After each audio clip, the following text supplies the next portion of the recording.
हमारा जो इकोसिस्टम है वो एक्चुअली एक टेक्नोलॉजी को लेकर आया है जिसका नाम है ब्लॉकचेन टेक्नोलॉजी।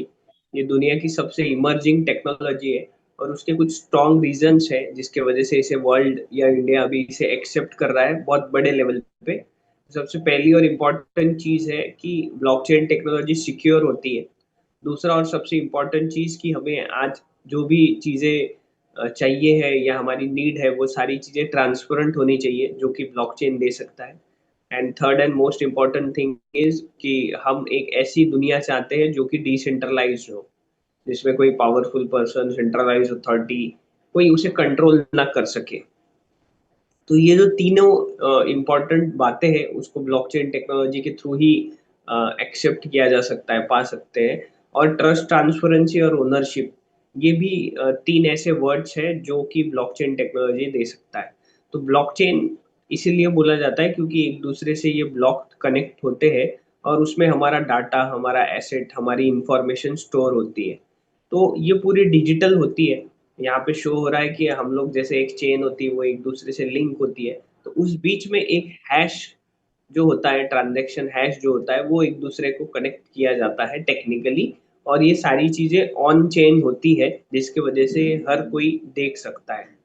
तो data blocks connected in digital chain, इस वजह से इसे ब्लॉकचेन बोला जाता है। दुनिया में सबसे पहली बार ब्लॉकचेन टेक्नोलॉजी को जो एक्सेप्ट किया, जिन्होंने इसका यूज केस लाया और पूरे वर्ल्ड में एक कॉइन फेमस है और एक ब्लॉकचेन फेमस है, वो है बिटकॉइन का ब्लॉकचेन। उस ब्लॉकचेन का पर्पस ये था कि विदाउट सेंट्रलाइज अथॉरिटी हम एक दूसरे को हमारा एसेट ट्रांसफर कर सके। और उसमें भी एसेट में वो फिएट करेंसीज नहीं चाहते थे, तो एक ऐसी क्रिप्टो करेंसी, डिजिटल करेंसी बनाई गई जो कि डिसेंट्रलाइज है। और उसी वजह से बिटकॉइन ब्लॉकचेन का जो नेटिव कॉइन है वो है बिटकॉइन। तो सबसे पहले ब्लॉकचेन बनाया गया और फिएट करेंसीज के अगेंस्ट में एक ऐसी करेंसी बनाई गई जो कि 100% ट्रांसपेरेंट हो, डिसेंट्रलाइज हो और सिक्योर हो। दूसरा एक सबसे इम्पोर्टेंट चीज कि बिटकॉइन ये दुनिया का पहला लेयर वन ब्लॉकचेन है जो कि सबसे ज्यादा यूज होता है और सबसे ज्यादा सिक्योर होता है, ट्रांसपेरेंट होता है, डिसेंट्रलाइज होता है। दूसरा, स्मार्ट कॉन्ट्रैक्ट्स के लिए भी ब्लॉकचेन टेक्नोलॉजी ऑलरेडी यूज हो रही है जो कि इथेरियम ने लाया है। पूरे वर्ल्ड को सबसे पहले स्मार्ट कॉन्ट्रैक्ट इथेरियम ब्लॉकचेन ने दिया है, जो ऑटोमेटेड रहता है और ट्रस्टवर्दी रहता है। डिजिटल एसेट, हम लोग अभी फिजिकल एसेट से ज्यादा डिजिटल एसेट पे बिलीव करने लगे हैं क्योंकि आपको भी पता है फिजिकल एसेट पे बहुत सारी चीजें दिक्कतें होती है, जिसमें एनएफटी एंड डिजिटल कलेक्शंस, ये एक ऐसी चीज है जो डिजिटल एसेट में बहुत महत्वपूर्ण भूमिका निभाती है। और इन सब में सबसे इंपॉर्टेंट चीज होती है लेयर वन ब्लॉकचेन का नेटिव कॉइन, जो कि बहुत बड़े लेवल पे एक्सपोनेंशियल ग्रोथ देता है। जिस वजह से ब्लॉकचेन टेक्नोलॉजी में लेयर वन ब्लॉकचेन में जो नेटिव कॉइन होते हैं उसका सबसे ज्यादा इंपॉर्टेंट रोल होता है। और जो लोग नेटिव कॉइन्स को एक्सेप्ट करते हैं, होल्ड करके रखते हैं, डेफिनेटली उनको बहुत अच्छा ग्रोथ मिलता है। तो अगर ओवरऑल टेक्नोलॉजी की हम बात करें, ट्रस्टेड एंड डिसेंट्रलाइज सिस्टम होता है और ये टेक्नोलॉजी ऑफ फ्यूचर है।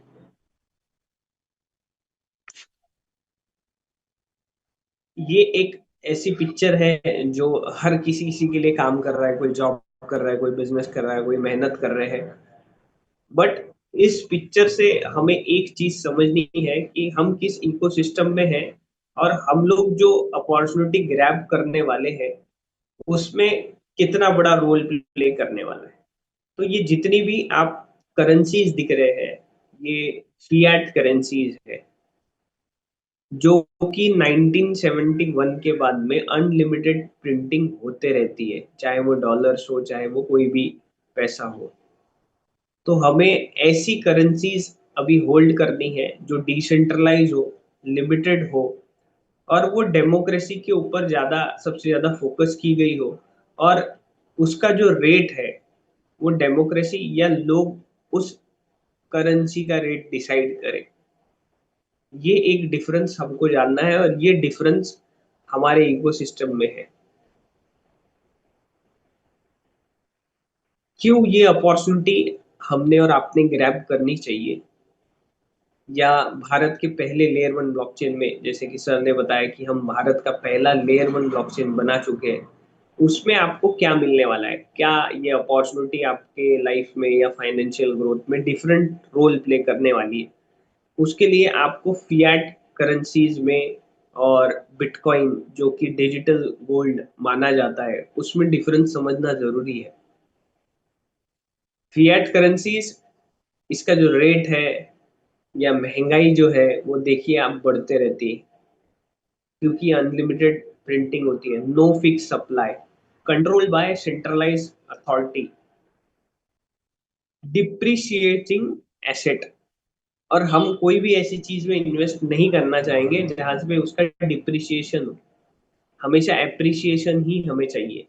तो फिएट करेंसीज को हम एक मेल्टिंग आइस क्यूब्स की तरह देख सकते हैं, और ये टेम्परेरी है, अनसर्टन है, डिसअपेयरिंग है। और आप बहुत अच्छे से जानते हैं कि फिएट करेंसीज का क्या रोल है अभी हमारे लाइफ में। उसके अगेंस्ट में एक बिटकॉइन, जो लेयर वन ब्लॉकचेन का जो नेटिव कॉइन है, आज उसका वैल्यू क्यों 2025 में 1 करोड़ के ऊपर गया था, जो 40 पैसे से स्टार्ट हुआ था 2009 में। तो उसके पीछे कुछ टेक्निकल रीजंस है, और हमारे इकोसिस्टम ने वही टेक्निकल रीजंस फॉलो किए हैं। That is scarcity, limited supply, store of value, decentralisation, borderless, secure and censorship resistance, built to last. Scarcity, decentralization, built to last. The choice is yours. Protect your wealth, secure your future. तो पूरे ecosystem में जो अभी आपको opportunity में बताने वाला हूँ, उन सारी चीजों को आप, ये जो एक एक टेक्निकल पॉइंट्स है जो ब्लॉकचेन में होते हैं या अपॉर्चुनिटीज में है, उसको आप को रिलेट करेंगे तो आपको इम्पोर्टेंस उसकी पता चलेगी। एक सबसे इम्पोर्टेंट चीज, इस इकोसिस्टम में जो अपॉर्चुनिटी है उसमें ये एक सबसे बड़ा डिफरेंस है। Here comes the real printing of the digital world. इस डिजिटल वर्ल्ड में सबसे ज्यादा इंपॉर्टेंट रोल प्ले करने वाला है माइनिंग और मिंटिंग प्रोसेस, जो कि ऑडिटेबल है, ट्रांसपेरेंट भी है और डिसेंट्रलाइज भी है, ensuring trust without central authority. यहाँ पे विदाउट सेंट्रल अथॉरिटी के आप 100% ट्रस्ट कर सकते हो, क्योंकि blockchain, minting process, mining process, ये बहुत टेक्निकल भी होती है, बट आप 100% इसके ऊपर ट्रस्ट कर सकते हैं, क्योंकि एक बार ब्लॉकचेन में जो चीज डिप्लॉय कर दी, उसे कोई भी चेंज नहीं कर सकता। ये इसकी सबसे बड़ी खासियत है। जिसमें डिजिटल माइनिंग, जिसमें आज भी बिटकॉइन की माइनिंग होती है, जो कि पावरफुल बनाती है ब्लॉकचेन को, सिक्योर करती है नेटवर्क को। बट अगर आप और मैं आज अगर बिटकॉइन की माइनिंग करने चाहे तो नहीं कर पाएंगे। एक कॉमन पर्सन तो नहीं कर पाएगा, उसके पीछे एएसआईसी स्पेशल रिग्स लगते हैं, टेक्निकल नॉलेज चाहिए, कंप्यूटेशनल पावर चाहिए, करोड़ों रुपए का एसेट लगता है। बट उसके अगेंस्ट में हमारे इकोसिस्टम में जो आपको मैं अपॉर्चुनिटी बताने जा रहा हूँ, उसमें डिजिटल मिंटिंग हो रही है, जो कि बहुत आसान तरीके से आप और मैं, without any technical knowledge, without any practical knowledge, बहुत करोड़ों रुपए इन्वेस्ट करने की कोई जरूरत नहीं है आपको। वो अपॉर्चुनिटी हम एमएसटी लेयर वन ब्लॉकचेन के थ्रू आपके पास ला रहे हैं। और ऑलरेडी ये अपॉर्चुनिटी ऑल ओवर इंडिया के मोर देन 73,000 लोगों ने ग्रैब कर ली है, क्योंकि ऑलरेडी हमारा जो इकोसिस्टम है वो मोर देन 18 मंथ्स कंप्लीट कर चुका है। और हर चीज आप हमारे इकोसिस्टम में वेरीफाई कर सकते हैं, सिक्योर है, ऑडिटेबल है। The future of trustless technology, जिसमें आप मिंटिंग और माइनिंग प्रोसेस अगर आप समझ गए, तब आप समझेंगे कि एक एक नेटिव कॉइन का इंपॉर्टेंस क्या होता है। जिसमें हमने भारत के पहले लेयर वन ब्लॉकचेन को बना लिया है, that is MST layer one blockchain, जो कि डिसेंट्रलाइज है, पब्लिक लेयर वन ब्लॉकचेन है।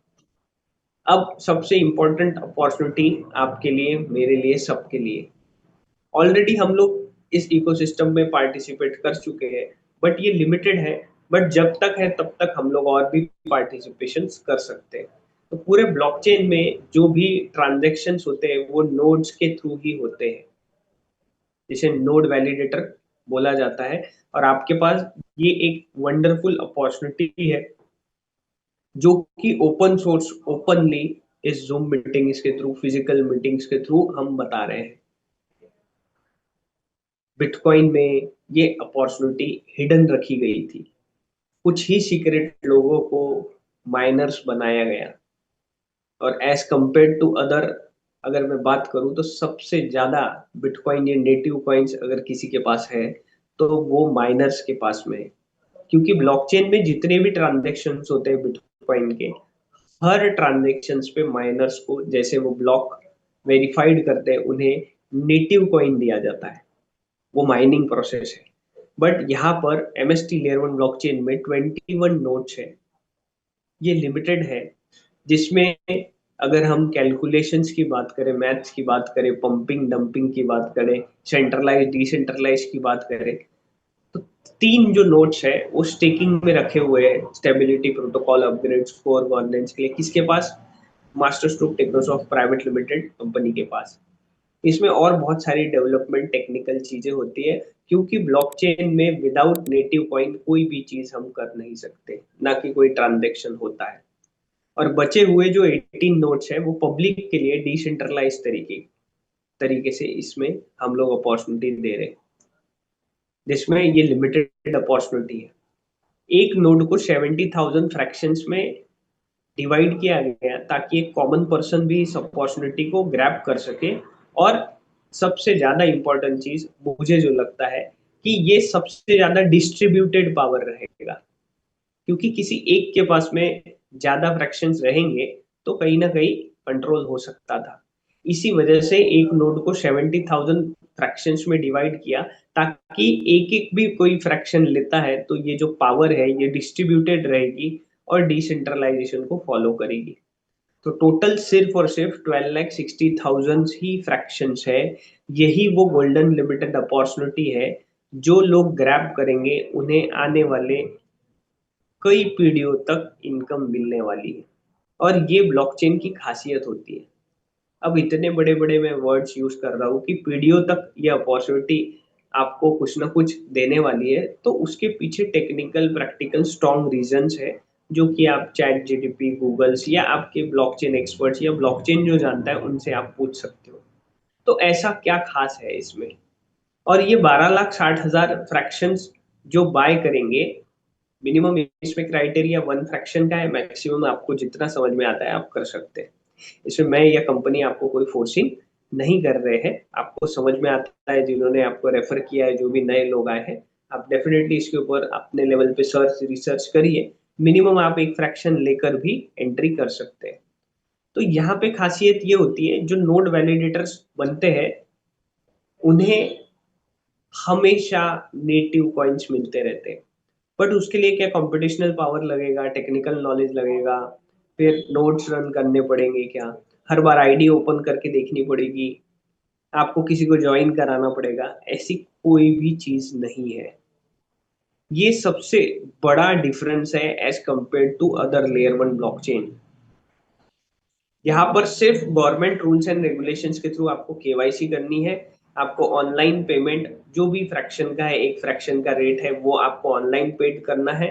और नेक्स्ट डे से आपको डेली मिंटिंग प्रोसेस के थ्रू भारत के पहले लेयर वन ब्लॉकचेन का जो नेटिव कॉइन है वो आपको मिलते रहेगा। ये सबसे इजी और अच्छी बात है। ना आपको कोई टेक्निकल नॉलेज है, आप फर्स्ट टाइम अपॉर्चुनिटी देख रहे हो, पर आपको ब्लॉकचेन टेक्नोलॉजी पे ट्रस्ट है, तब भी आप भारत के पहले लेयर वन ब्लॉकचेन में लिमिटेड अपॉर्चुनिटी में आज अपॉर्चुनिटी ग्रैब कर सकते हो। क्योंकि ये अपॉर्चुनिटी आने वाले कुछ महीनों में हमेशा हमेशा के लिए क्लोज हो जाएगी। इसके बाद में कोई भी नोड वैलिडेटर नहीं बन पाएगा। ये ऑलरेडी स्टार्ट हो चुका था 7 नवंबर 2024 को 1000 प्लस 18% जीएसटी के साथ में। 18% जीएसटी इसलिए रखा गया क्योंकि ये वर्चुअल डिजिटल एसेट में आता है, और आईडीओ इनिशियल डेक्स ऑफरिंग के थ्रू ये नोड सेलिंग हो रही है। और ब्लॉकचेन में सबसे पहला प्रोसेस डिसेंट्रलाइज तरीके से नोड वैलिडेटर्स ही बनाना होता है, जो कि आज openly government rules and regulations के साथ में हम लोग हमारी कंपनी कर रही है। तो यहाँ पे आईडीओ के थ्रू आप नोड वैलिडेटर बन सकते हैं। 1000 प्लस 18% जीएसटी, दैट इज 1180 में, ये 7 नवंबर 2024 को ये जो आईडीओ स्टार्ट हुआ था, तब एक फ्रैक्शन बाय कर सकते थे। अल्गोरिदम ऐसा सेट किया है पर फ्रैक्शन बाइंग के पर, इसका जो प्राइस है बाइंग का हर फ्रैक्शन का, वो रेट इंक्रीज होगा। और कॉइन्स जो हर दिन मिंटिंग प्रोसेस के through, proof of stake authority, ये कंसेंसस मैकेनिज्म है, उसके थ्रू आपको मिंटिंग प्रोसेस के थ्रू डिसेंट्रलाइज तरीके से एमएसटी लेयर 1 ब्लॉकचेन में जो मिंटिंग हो रही है डेली, आपको 7 नवंबर 2044 तक ये नेटिव कॉइन्स आपको आते रहेंगे। कॉइन्स डिक्रीजिंग लेवल में आएंगे, जैसे जैसे प्राइस इंक्रीज होगी स्टेज इंक्रीज होगा। तो 1180 में per day 20 MSTC native coins per day मिलते थे। बट आज का जो प्राइस है वो मोर देन 5500 के ऊपर हो चुका है, क्योंकि मोर देन 72,000 नोड वैलिडेटर्स बन चुके हैं। किसी ने एक फ्रैक्शन लिया है, किसी ने 10 लिए, किसी ने हजार हजार फ्रैक्शंस लिए हैं। उस वजह से ये रेट आज 5500 के ऊपर है। और पर डे जहां 20 एमएसटीसी कॉइन्स मिल रहे थे, वहां पे सिर्फ और सिर्फ आज 8.23 पर फ्रैक्शन ही कॉइन्स मिल रहे हैं।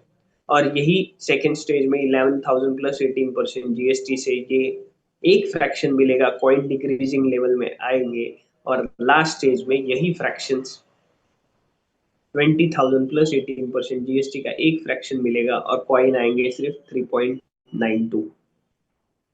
तो रिवॉर्ड के स्वरूप में आपको सिर्फ नेटिव कॉइन मिल रहे हैं।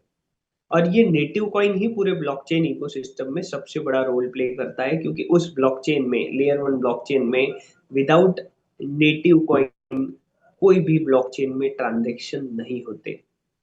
और लेयर 1 ब्लॉकचेन इकोसिस्टम खुद ही ऐसा सेल्फ डिपेंडेंट होता है कि वो अपने नेटिव कॉइन का ग्रोथ पहले से ही डिसाइड कर लेता है। और उसका स्ट्रॉन्ग रीजन है कि ब्लॉकचेन में विदाउट नेटिव कॉइन के कोई भी ट्रांजैक्शन नहीं होते।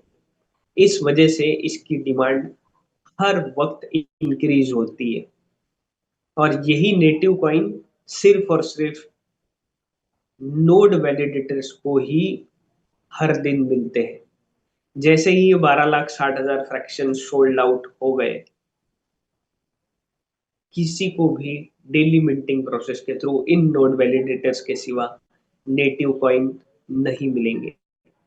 उन्हें एक एक कॉइन उस रेट में, जो लाइव रेट रहेगा या P2P में, सेंट्रलाइज एक्सचेंज, डिसेंट्रलाइज एक्सचेंज, या जिन लोगों ने फ्रैक्शंस होल्ड किए उनकी अगर मर्जी है बेचने की, तो आपको उनसे खरीदने पड़ेंगे। और वो लोग जो रेट बोलेंगे पर कॉइन का, वो देना पड़ेगा। क्योंकि वर्चुअल डिजिटल एसेट में, नोड वैलिडेशंस में, ब्लॉकचेन में, आपके एसेट जो रहेंगे वो 100% आपके कंट्रोल में रहेंगे। और आप उसका रेट डिसाइड करेंगे, ना कि एमएसटी ब्लॉकचेन इकोसिस्टम, ना ओनर्स, ना गवर्नमेंट, कोई नहीं। और लेयर 1 ब्लॉकचेन में, चाहे वो बिटकॉइन हो, इथेरियम हो, बाइनेंस हो, चाहे वो एमएसटी लेयर 1 ब्लॉकचेन हो, एक एक कॉइन का रेट ये नोड वैलिडेटर्स ही है, वही लोग डिसाइड करेंगे या पब्लिक डिसाइड करेगी। तो पूरे ओवरऑल इकोसिस्टम में डिसेंट्रलाइजेशन की अगर हम बात करें, तो वर्चुअल डिजिटल एसेट में नोड वैलिडेटर बनना आने वाले 18 ईयर्स से ज्यादा कुछ मंथ्स तक रोज नेटिव कॉइन्स इकट्ठा करना, ये सिर्फ और सिर्फ नोड वैलिडेटर्स ही कर सकते हैं। तो यहाँ पे एक बहुत बड़ी अपॉर्चुनिटी अगर हम ब्लॉकचेन इकोसिस्टम में समझते हैं, तो वो होती है नोड वैलिडेटर की। क्यों? क्योंकि उनके पास में सबसे इम्पोर्टेंट चीज अगर ब्लॉकचेन में कोई है, तो वो नेटिव कॉइन रहता है। क्योंकि बिटकॉइन ब्लॉकचेन की कोई बात नहीं करेगा ज्यादा, बट आप देखिए नेटिव कॉइन, बिटकॉइन की क्रिप्टो करेंसी की बात पूरी दुनिया में, इंडिया में हर कोई करता है। तो पूरे अगर ब्लॉकचेन इकोसिस्टम में एक चीज सबसे ज्यादा ग्रोथ, सबसे ज्यादा इम्पोर्टेंट, सबसे ज्यादा प्रैक्टिकल यूज, सबसे ज्यादा हम लोग बोल सकते हैं यूज केस में आती है, तो वो है नेटिव कॉइन्स। और वही same opportunity MST layer 1 blockchain decentralise तरीके से सबको दे रही है, and that is native coin opportunity, grab करने की अपॉर्चुनिटी। तो यहाँ पे ये एक इम्पॉर्टेंट टेक्निकल तरीके से, प्रैक्टिकल तरीके से अगर हम समझेंगे तो नोड वैलिडेटर ये सबसे ज्यादा इम्पोर्टेंट रोल प्ले करेंगे, क्योंकि अभी 10th नोड एक्टिव है, जिस वजह से हर फ्रैक्शन पे 8.23 ही कॉइन्स पर फ्रैक्शन मिल रहे हैं। जिन्होंने 7th ऑफ नवंबर 2024 को लिया उन्हें भी 8.23 ही कॉइन्स मिल रहे हैं, उन्हें 20 कॉइन्स कंटिन्यू नहीं मिल रहे, क्योंकि ये टोकोनॉमिक्स उस तरीके से डिजाइन किया है। बस उनके पास में अपॉर्चुनिटी पहली आई, उन्होंने बहुत कम पैसे में फ्रैक्शन बाय किए और उनके पास में ज्यादा नेटिव कॉइन्स इकट्ठा हुए। और ये जो नोड सेलिंग है ये आप देख सकते हैं 21th नोड में जैसे ही ये एक्टिव होगा, प्राइस 20,000 प्लस 18% जीएसटी के ऊपर ही रहेगा, और पर फ्रैक्शन जो मिलेगा सिर्फ और सिर्फ 3.92 ही पर फ्रैक्शन कॉइन मिलेंगे। तो यहाँ पर आप एक बहुत ह्यूज डिफरेंस देख सकते हैं प्राइस इंक्रीजिंग में और कॉइन डिक्रीजिंग में। टोटल 840 करोड़ 13,87,459 ही कॉइन्स आने वाले 20 ईयर्स में, अगर मैं 7th ऑफ नवंबर 2024 से पकड़ता हूँ तो इतने ही कॉइन्स बाहर आएंगे। ये मिंटिंग प्रोसेस के थ्रू आएंगे। आज स्टार्टिंग में मैंने बताया था fiat currencies against digital currencies, जिसमें ये मिंटिंग प्रोसेस सबसे ज्यादा इंपॉर्टेंट रोल प्ले करेगी।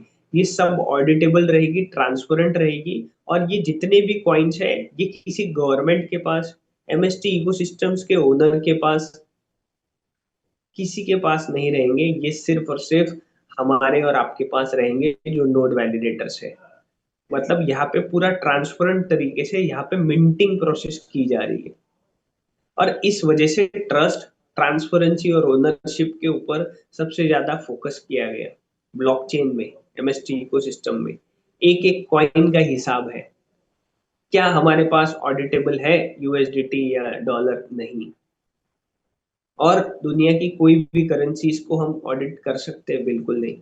बट यहाँ पे जैसे बिटकॉइन को आप एक एक कॉइन को ट्रेस कर सकते हो ब्लॉकचेन में जाके, सेम MST लेयर 1 ब्लॉकचेन में mstscan.com हर ब्लॉकचेन का एक्सप्लोरर होता है, हर एक ट्रांजेक्शन, हर एक मिंटिंग प्रोसेस, ये सारी की सारी चीजें ट्रांसपेरेंट तरीके से, टेक्निकल तरीके से हम देख सकते हैं। और इसी कारण India as well as internationally MST ecosystem पर लोग ट्रस्ट करेंगे, क्योंकि सारी चीजें ट्रांसपेरेंट रहेगी। एक एक कैलकुलेशंस हमारे वाइट पेपर में टेक्निकल तरीके से, या मिंटिंग प्रोसेस MST स्कैन पर सारे टेक्निकल तरीके से हम लोगों ने एक्सप्लोर किया है, जो कि डिसेंट्रलाइज है और पब्लिक भी है। तो यहाँ पर एक एक कॉइन बहुत बड़ा रोल प्ले करेगा। कैसे मिंट हो रहा है टेक्निकल तरीके से? 3 सेकंड में 200 coin MSTC native coin mint हो रहे हैं। ये ब्लॉकचेन में एक बार डिप्लॉय कर दिया जाता है, और ये minting process 7th of November 2044 तक चलती रहेगी। ना इसमें कोई डिस्टरबेंस है, ना कोई इसमें इंटरफेरेंस है, ना इसमें कोई चेंज कर सकता है, कुछ भी नहीं। क्योंकि अगर ये सारी चीजें होती तो ये सेंट्रलाइज होती, और सेंट्रलाइज चीजें ब्लॉकचेन को रिप्रेजेंट करती ही नहीं है। ब्लॉकचेन हमेशा डिसेंट्रलाइजेशन को रिप्रेजेंट करता है। इसमें एक हॉल्विंग सबसे इंपॉर्टेंट रोल प्ले करता है टेक्निकली, जिसके वजह से हर बार एक जो क्वेश्चन अराइज होता है कि MSTC का रेट क्या होगा। तो ये टेक्निकल एक पॉइंट है, ऐसे कई पॉइंट्स होते हैं जो MSTC नेटिव कॉइन्स के रेट को डिस्क्राइब करेंगे, इंक्रीज करेंगे, इंपॉर्टेंस देंगे। जिसमें हॉल्विंग ये 50% सप्लाई जो है वो टेक्निकल तरीके से रिड्यूस कर देता है, जिसके वजह से मार्केट में डिमांड रही और सप्लाई कम रहा। तो एक सिंपल लॉजिकल चीज है, ये हर जगह होती है डिमांड और सप्लाई में, बट यहाँ टेक्निकल तरीके से हॉल्विंग बहुत बड़ा इम्पैक्ट नेटिव कॉइन्स के ऊपर डालती है। क्योंकि अब जो 3 सेकंड में 200 MSTC कॉइन मिंट हो रहे, वही 3 सेकंड में सिर्फ 100 MSTC कॉइन मिंट होंगे। मींस सप्लाई 50% रिड्यूस हो गया, और हर दिन टेक्निकल, प्रैक्टिकल, फिजिकल एक्टिविटीज करके, कॉलेजेस में ऑडिटोरियम करके, ये क्या हो रहा है, MST इकोसिस्टम हमारी डिमांड क्रिएट कर रहा है। लेयर वन ब्लॉकचेन की। और लेयर वन ब्लॉकचेन की अगर डिमांड क्रिएट कर रहा है तो इनडायरेक्टली वो एमएसटी लेयर वन ब्लॉकचेन की भी डिमांड क्रिएट कर रहा है, क्योंकि हर ब्लॉकचेन के ट्रांजेक्शन्स में, चाहे वो स्मार्ट कॉन्ट्रैक्ट आए, प्रोटोकॉल्स आए, एनएफटी मिंटिंग्स हो, कोई भी चीजें हो, उस पर हर जगह एमएसटीसी कॉइन लगने वाला है। और ये डिमांड इंक्रीज होगी। हर 2 साल में एमएसटीसी नेटिव कॉइन्स में हॉल्विंग होगी। ऑलरेडी हम लोग हॉल्विंग ईयर में आ चुके हैं। पहली हॉल्विंग जैसे हो जाएगी, वैसे सिर्फ 3 सेकंड में 100 ही एमएसटीसी कॉइन मिंट होंगे। इस वजह से इसके सप्लाई और डिमांड में बहुत बड़ा रोल आएगा, इफेक्ट करेगा। और डेफिनेटली जब डिमांड रहेगी और सप्लाई कम रहेगा तो प्राइस, या जो लोग virtual digital asset MSTC native coins hold कर रहे हैं, वो मार्केट में डिमांड है तो अपना रेट डिसाइड करेंगे। और यूजर्स को जो भी नोड वैलिडेटर नहीं बन पाए, उन्हें एमएसटीसी का नॉलेज मिला, वो होल्ड करना चाहते हैं, उन्हें मजबूरी में एक एक कॉइन जो नोड वैलिडेटर्स रेट डिसाइड करेंगे उस पर खरीदना पड़ेगा। तो हमेशा से एक बात लेयर वन ब्लॉकचेन में ध्यान में रखनी है कि जिसके पास में एमएसटीसी नेटिव कॉइन है वो रेट डिसाइड करेगा। ऐसे 20 साल में 10 हॉल्विंग होगी, जिसके वजह से इन्फ्लेशन के साथ साथ आने वाले समय में एमएसटीसी का टेक्निकल प्रैक्टिकल तरीके से टोकोनॉमिक्स को ध्यान में रखते हुए जिस तरीके से डिजाइन किया है, हमेशा से डिमांड ज्यादा रहेगी पर सप्लाई कम रहेगा। और एक स्ट्रॉन्ग पॉइंट है इसमें, सबसे स्ट्रॉन्ग पॉइंट अगर हम लोग टेक्निकल समझे, टोकोनॉमिक्स पूरे क्रिप्टो करेंसीज में, अगर टोकोनॉमिक्स पे हम लोग बात करें तो सबसे स्ट्रॉन्ग पॉइंट होता है डिमांड और सप्लाई, जो कि बहुत स्ट्रॉन्ग पॉइंट है हॉल्विंग की तरह। एमएसटीसी इकोसिस्टम में 840 करोड़ कॉइन जो आने वाले मिंटिंग प्रोसेस के थ्रू अभी 18 ईयर्स मान लेते बाकी है, आने वाले हैं, जिसमें पहले 2 साल में 420 करोड़ कॉइन बाहर आएंगे, जिसमें 18 मंथ्स कंप्लीट हो चुके हैं। रिमेनिंग कुछ मंथ्स में 420 करोड़ कॉइन्स बाहर आ जाएंगे। ये किनके पास होंगे? ये नोड वैलिडेटर्स के पास ही होंगे। जो लोग पहले आए, जिन्होंने ज्यादा फ्रैक्शंस लिए, अब वो लोग होल्ड करेंगे। और उतने ही नेटिव कॉइन्स आने के लिए 18 ईयर्स लगने वाले, 420 करोड़। तो यहाँ पर आप एक जो ह्यूज डिफरेंस देख रहे हैं, ये जो ईयर्स का डिफरेंस है, इसमें सबसे ज्यादा फ्रैक्शन बाइंग या जो बायर्स आए हैं उनके पास में ज्यादा नेटिव कॉइन्स इकट्ठा होंगे, और उतने ही नेटिव कॉइन्स आने के लिए 18 ईयर्स लगेंगे। तो सबसे ज्यादा होल्डिंग, सबसे ज्यादा पावर, सबसे ज्यादा वर्चुअल डिजिटल एसेट्स किसके पास रहेंगे?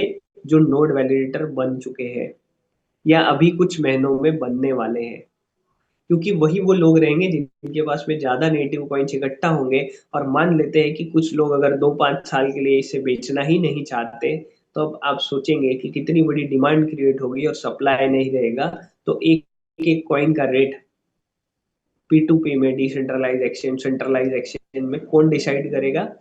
पब्लिक, जिसमें नोड वैलिडेटर सबसे बड़ा रोल प्ले करेंगे। तो यहाँ पर अगर अपॉर्चुनिटी को हम लोग बेहतरीन तरीके से समझे तो नोड वैलिडेटर्स ही वो पर्सन है जिनके पास में सबसे ज्यादा नेटिव कॉइन्स इकट्ठा होंगे।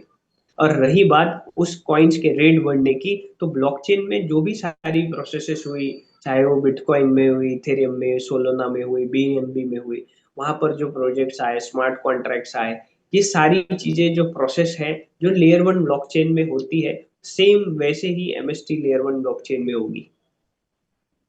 But other layer one blockchain में और एमएसटी लेयर वन ब्लॉकचेन में क्यों उस नेटिव कॉइन को लोग यूज करेंगे? दुनिया में और बहुत सारे ब्लॉकचेन्स है, क्यों एमएसटी लेयर वन ब्लॉकचेन के ही कॉइन्स की डिमांड रहेगी? उसके पीछे ब्लॉकचेन में बहुत सारी टेक्निकल चीजें होती है, जिसमें से कुछ चीजें आज हम एक्सप्लोर करेंगे, जो कि छोटा छोटा रोल प्ले करेगी। बट इकोसिस्टम इंफ्रास्ट्रक्चर इस तरीके से बिल्ड होता है लेयर वन ब्लॉकचेन में कि हर एक चीज उस नेटिव कॉइन के डिमांड को बढ़ाती ही है।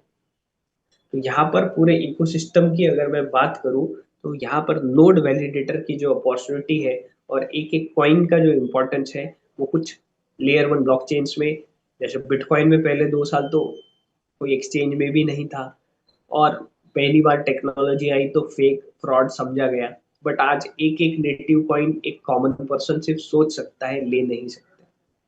हम लोग एमएसटी इकोसिस्टम पर क्या सोच सकते हैं, या क्या एक कॉमन नोड वैलिडेटर, आप और मैं, क्योंकि मैं भी नोड वैलिडेटर हूँ, मैं भी किस तरह सोच रहा हूँ।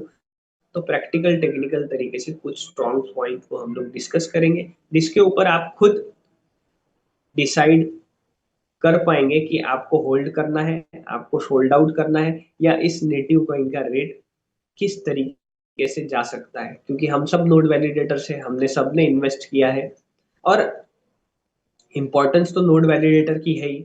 उसमें अगर बहुत सिंपल तरीके से हम सोचेंगे तो हमें आने वाले 18 ईयर्स तक नेटिव कॉइन्स तो मिलने वाले, तो उसके यूज केसेस पे हम लोग जाएंगे। तो यहाँ पर ये एक अपॉर्चुनिटी है, जहाँ पर आप समझ सकते हैं कि एमएसटी लेयर 1 ब्लॉकचेन ये भारत का पहला लेयर 1 ब्लॉकचेन है, जो 2009 में सीक्रेट अपॉर्चुनिटी रखी गई थी, कुछ लिमिटेड लोगों को दिया गया था। आज हम लोग चाहकर भी नहीं बन सकते नोड वैलिडेटर, चाहे वो बिटकॉइन हो। इथेरियम में तो 1 करोड़ के ऊपर इन्वेस्टमेंट लगेगा ही। बट यहाँ पर हम अगर ब्लॉकचेन को समझेंगे, node validator, miner, minting process, decentralisation, trust, transparency, ownership, blockchain technology, smart contract, D NFT, ये सारी चीजों को अगर हम समझेंगे तो उस सब में सबसे ज्यादा नेटिव कॉइन्स ही लगने वाले हैं। यहाँ पर आप एक चीज समझ सकते हैं कि ये जो अपॉर्चुनिटी है, डेफिनेटली ये एक गोल्डन लिमिटेड अपॉर्चुनिटी है। हम ये नहीं बोलेंगे, या इकोसिस्टम कभी नहीं बोलता, हम तो चाहते हैं कि एक एक ही फ्रैक्शंस ले, ताकि ये जो पावर है ये हमेशा डिस्ट्रीब्यूटेड रहे, ताकि एक एक जो फ्रैक्शन होल्ड करता है, हमें पता है वो एमएसटी इकोसिस्टम में एक बहुत स्ट्रॉन्ग पिलर रहेगा। अब उसके पीछे भी हम लोग कुछ चीजें समझ लेते हैं शब्दों में, कि मान लेते हैं कि अगर आपने या मैंने ये अपॉर्चुनिटी देखी, और आज हमने जो एक फ्रैक्शन का प्राइस है मान लेते 5500, एक रफ फिगर हम लोग ले रहे हैं, तो हमें रोज कितने कॉइन्स मिलेंगे? 8 कॉइन्स मिलेंगे। तो हम लोग तो चाहेंगे कि इस नेटिव कॉइन का रेट आने वाले 2-5 साल में कम से कम इतना तो हो कि हमारा 4 टाइम्स 5 टाइम्स हो जाए। क्योंकि 5500 अगर हम इन्वेस्ट कर रहे हैं तो हम भी चाहेंगे कि उसका 50,000 और लाख रुपए हो। तो हमारे पास एक एक जो नोड वैलिडेटर है वो हमारे बहुत स्ट्रॉन्ग पिलर है, क्योंकि उनके पास में होल्डिंग कैपेसिटी ज्यादा रहेगी। ऐसे मेरा सोचना है, ये तर्क वितर्क की बातें हैं। बट अगर कोई इसे होल्ड करके रखता है तो डेफिनेटली उतने कॉइन्स क्या हो गए? होल्ड हो गए। और होल्ड हो गए तो मार्केट में डिमांड रहेगी, वो 4-5 साल तो बेचेंगे नहीं, फॉर एग्जाम्पल के लिए। तब आप देखेंगे कि उस नेटिव कॉइन की हॉल्विंग के बाद, टोकोनॉमिक्स के बाद, टेक्निकल प्रैक्टिकल 21 नोट्स जैसे ये एक्टिव हो जाएंगे, ब्लॉकचेन पूरी तरीके से मैच्योर्ड हो जाएगा क्रिप्टोग्राफी के लिए। जितने भी स्मार्ट कॉन्ट्रैक्ट ऑलरेडी हमारे मेन नेट टेस्ट नेट पे आए हैं, वहां हर जगह एमएसटीसी नेटिव कॉइन्स लगने वाले हैं। तो सोचिए कितने कॉइन्स तो एक डंप ही रहेंगे, क्योंकि जो लोग बेचेंगे नहीं वो तो डंप ही हो गया, मार्केट में वो कॉइन्स है भी नहीं। तब actually tokenomics, halving, use cases, protocols, तब एमएसटीसी नेटिव कॉइन्स पे इफेक्ट बहुत बेहतरीन तरीके से पड़ेगा। तो यहाँ पे क्लियर है कि लेयर 1 ब्लॉकचेन में 2 से 5 साल में नेटिव कॉइन का जो रेट है वो क्यों ग्रोथ होता है, उसके पीछे ये सारे जो टेक्निकल रीजंस है ये बहुत बड़ा स्ट्रॉन्ग रोल प्ले करते हैं। और एक इम्पॉर्टेंट चीज जिसकी वजह से एमएसटी लेयर 1 ब्लॉकचेन के नेटिव कॉइन्स का या नोड वैलिडेटर्स का होल्डिंग करने का कैपेसिटी भी बढ़ेगा, और उनको ग्रोथ भी मिलेगा। The future of internet is web 3। Web3 is transforming the digital world with decentralization, blockchain technology, smart contract, and secure digital ownership. Businesses are now moving towards transparent, scalable, and user controlled platforms powered by Web3 development. अब ये technical point क्यों elaborate कर रहा हूँ, इसके पीछे भी MSTC native coin लगेंगे।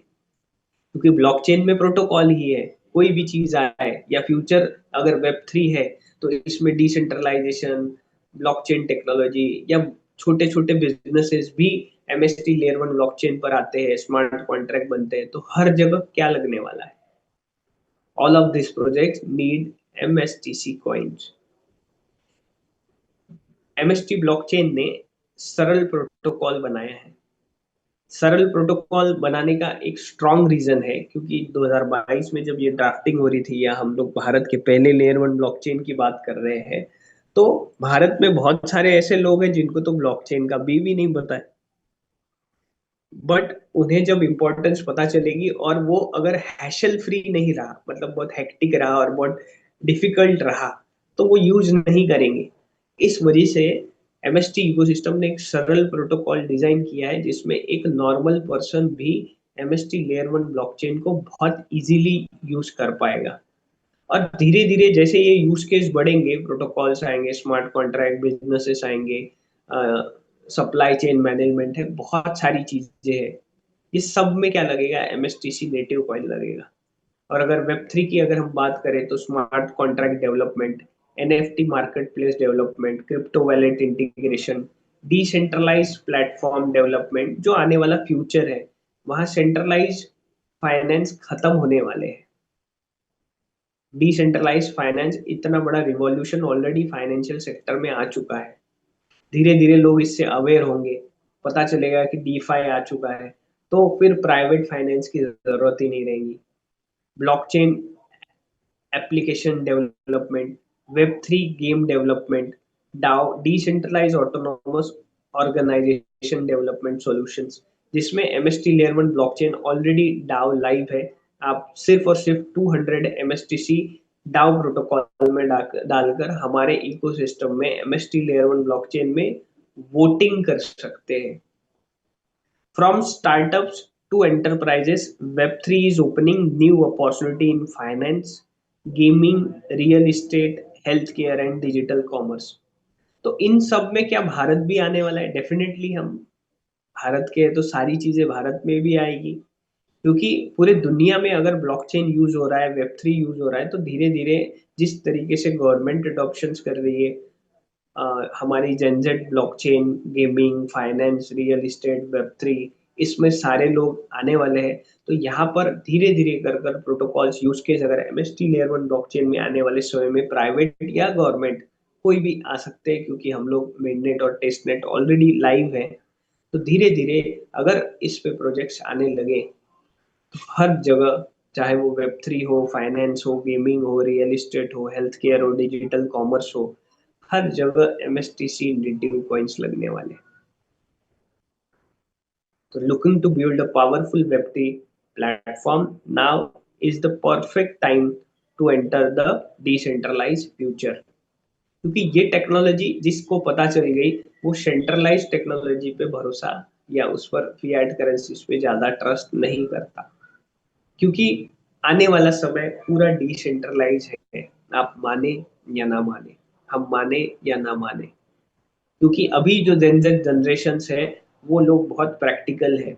हमने तो किसी पे ट्रस्ट करके प्लॉट खरीद लिया, हमने किसी के सिर्फ बोलने पे पैसे दे दिए, हमने बहुत सारी चीजें पहले ट्रस्ट पर कर ली बिना देखे। बट अभी की जनरेशन, ट्रस्ट ये जो इतना बड़ा फैक्टर है, ये तो बहुत प्रैक्टिकल्स है। तो यहाँ पर जेनजेड जो हमारी है सबसे ज्यादा, अगर ब्लॉकचेन, डिसेंट्रलाइजेशन, स्मार्ट कॉन्ट्रैक्ट इनको समझेगी तो डेफिनेटली वो उस पर ट्रस्ट करेगी। और अगर जेनजेड में से धीरे धीरे कर कर प्रोटोकॉल्स यूज केस आप भी बना सकते हैं, ऐसा कोई बहुत रॉकेट साइंस नहीं है। अगर आप नोड वैलिडेटर है तो डेफिनेटली आप भी एमएसटी लेवल ब्लॉकचेन में कोई भी प्रोजेक्ट्स ला सकते हैं, चाहे वो आपका जो बिजनेस हो, आप रियल एस्टेट में हो, सप्लाई चेन मैनेजमेंट हो, आपके पास कोई प्रोडक्ट है, तो हम भी यहाँ पे प्रोजेक्ट्स ला सकते हैं। और धीरे धीरे कर कर जैसे इसका यूज केस बढ़ने लगेगा, हर जगह एमएसटीसी नेटिव कॉइन की डिमांड रहेगी। तो स्टार्टिंग से जो ब्लॉकचेन टेक्नोलॉजी में बोला जाता है, चाहे वो एमएसटी हो, चाहे वो बिटकॉइन हो, चाहे वो बीएनबी हो, हर जगह उस नेटिव कॉइन का इंपॉर्टेंस ऑलरेडी क्रिएटेड रहता है। उस तरीके से ये डिजाइन किया जाता है, जिस वजह से पूरे वर्ल्ड में अगर मैं कोई एसेट की बात करूं, या आप इसे क्रॉस चेक भी कर सकते हैं कि पूरे वर्ल्ड में अगर कोई एसेट है तो वो होता है लेयर वन ब्लॉकचेन का नेटिव कॉइन, जिसका सबसे बड़ा एक्सपोनेंशियल ग्रोथ होता है। और इसको आप कंपेयर कर सकते हैं बिटकॉइन से। 40 पैसे का एक नेटिव कॉइन आज 60 to 80 lakhs के बीच में मिल रहा है। 19,000 करोड़% का ग्रोथ पूरे दुनिया में इस धरती पर किसी ने नहीं दिया, जितना लेयर वन ब्लॉकचेन के native coin, that is world's first layer one blockchain digital currency Bitcoin ने दिया है। बट आज भी बिटकॉइन की कोई जूम मीटिंग नहीं होती है, बिटकॉइन का कोई यूज केस नहीं बताता है, बट ऑटोमेटिकली आज वो उस रेट पर है। तो यहाँ पर अगर एमएसटी ब्लॉकचेन की एक कॉमन पर्सन या जो नए लोग आए हैं, या मैं कर रहा हूँ करके नहीं, अगर हम लोग कंपेयर करें, यहाँ पर कम्युनिटी है, यहाँ पे नॉलेज भी दिया जा रहा है, यहाँ पे यूज केस भी लाएंगे, यहाँ पे प्रेजेंटेशंस भी हो रहे हैं, यहाँ पे ब्लॉकचेन भी बताया जा रहा है, यहाँ पे कॉलेजेस में ऑडिटोरियम्स भी हो रहे हैं, फिजिकल अलग अलग जगह पे भारत के हर कोने में हमारे जो नोड वैलिडेटर्स है, कोई बंगाल में, कोई कलकत्ता में, कोई महाराष्ट्र में, हर जगह जो नोड वैलिडेटर्स है वो अपनी तरीके से एमएसटी लेयर वन ब्लॉकचेन को रिप्रेजेंट कर रहे हैं, नॉलेज दे रहे हैं। अपॉर्चुनिटी तो लिमिटेड है आज, नहीं तो कल खत्म हो जाएगी। और अगर MST layer one blockchain ecosystem में नोड वैलिडेटर्स या यूजर्स के थ्रू अगर फ्रैक्शन सेलिंग नहीं होती है, तो कंपनी खुद हॉल्विंग के पहले एमएसटी इकोसिस्टम ओपन सोर्स में फ्रैक्शन सोल्ड आउट कर लेगी, और 21 नोड्स जैसे एक्टिव होंगे ब्लॉकचेन पूरे वर्ल्ड के लिए, सारे प्रोजेक्ट्स इसमें आ जाएंगे। तो ये एक डिफरेंस हमको समझना है। Last but not the least, I will and my session in 2 minutes। सबसे इंपॉर्टेंट चीज, अगर नोड वैलिडेटर की हम लोग बात करेंगे, तो कॉइन्स तो 7 नवंबर 2044 तक मिलते रहेंगे। बट एक सबसे इंपॉर्टेंट चीज, जो कि मैंने एक वर्ड यूज किया था, पीढ़ी दर पीढ़ी आपको ब्लॉकचेन से नोड वैलिडेटर बनेंगे तो फायदा होगा। तो पूरे ब्लॉकचेन में जो ट्रांजैक्शन फीस, गैस फीस जिसे बोला जाता है, वो इकट्ठा होती है, और सिर्फ नोड वैलिडेटर्स को ही उस गैस फीस में से कुछ ना कुछ परसेंटेज हमेशा, जब तक ब्लॉकचेन चलते रहता है, रिवॉर्ड के स्वरूप में नेटिव कॉइन्स मिलते रहते हैं। ये बहुत छोटी बात है, बट सबसे इंपॉर्टेंट बात, अगर ब्लॉकचेन इकोसिस्टम में नोड वैलिडेटर की बात करूं, तो ये जो रिवॉर्ड इकोसिस्टम है ब्लॉकचेन में, गैस फीस जो इकट्ठा होती है, वो सिर्फ और सिर्फ नोड वैलिडेटर्स में ही कुछ परसेंटेज दिया जाता है। तो अगर आपने एक फ्रैक्शन भी होल्ड किया, तो भी आपने भारत के पहले लेयर वन ब्लॉकचेन में या ब्लॉकचेन इकोसिस्टम में एक बहुत बेहतरीन अपॉर्चुनिटी ग्रैब करी है। तो अगर मैं बात करूं, लेटेस्ट जो न्यूज है, कैंटोन करके एक ब्लॉकचेन है जिसने सबसे ज्यादा गैस फीस इकट्ठा करी है, दैट इज 61.8 मिलियन। फिर उसके बाद Tron, Ethereum, Solana, BNB, bitcoin, इसमें भी एमएसटी लेयर वन ब्लॉकचेन है। आने वाले समय में जितने भी नोड वैलिडेटर्स है, 21 नोड एक्टिवेशंस के बाद में प्रॉपरली बताया जाएगा कि जिसके बाद जितने फ्रैक्शन है, कितनी फीस इकट्ठा हो रही है, ट्रांसपेरेंट तरीके से। और जब तक एमएसटी लेयर वन ब्लॉकचेन रहेगा, तब तक आपको रिवॉर्ड के स्वरूप एमएसटीसी नेटिव कॉइन्स मिलते ही रहेंगे। तो ये एक बहुत सीक्रेट जो अपॉर्चुनिटी थी, आज ओपनली हम सबके सामने भारत के लेयर वन ब्लॉकचेन के साथ हमें मिल रही है। हम लोग चाहेंगे कि एटलीस्ट एक एक फ्रैक्शन भी अपने फ्रेंड्स, रिलेटिव्स को दे दीजिए, भले अगर उनको नॉलेज है नहीं है। और फिर उसके बाद में थोड़ा सा अगर नॉलेज लेते हैं, तो डेफिनेटली मुझे लगता है वर्चुअल डिजिटल एसेट की दुनिया में एक सबसे गोल्डन लिमिटेड अपॉर्चुनिटी हम ग्रैब कर सकते हैं।